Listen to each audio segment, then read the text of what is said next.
নমস্কার বন্ধুরা, আজ তোমাদের সাথে শেয়ার করব একটা খুব তাড়াতাড়ি ডাল হয়ে যাবার রেসিপি।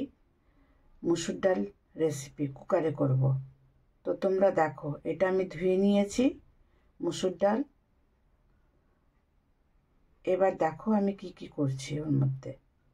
বন্ধুরা, এখন আমি এই পেঁয়াজগুলো কেটে নিয়েছি। পেঁয়াজ, রসুন, কাঁচা লঙ্কা আর একটু ধনেপাতা, এগুলো আমি এক এক করে ডালের মধ্যে দিয়ে দেবো।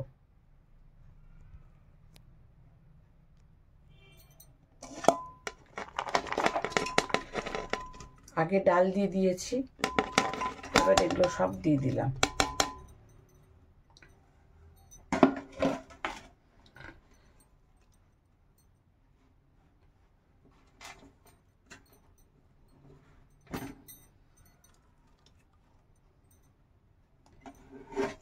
এবার এর মধ্যে আমি লবণ আর হলুদও দিয়ে দিলাম।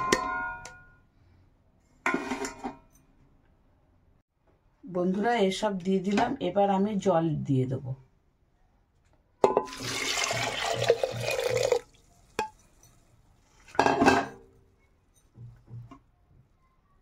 বন্ধুরা, এবার আমি এর মধ্যে একটুখানি সরষের তেল দিয়ে দেবো।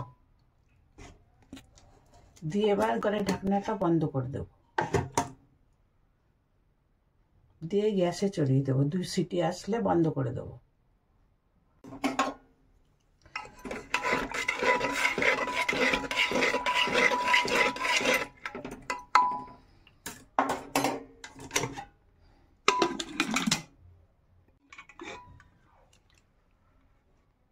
বন্ধুরা, আমার ডালটা হয়ে গেছে, দেখুন।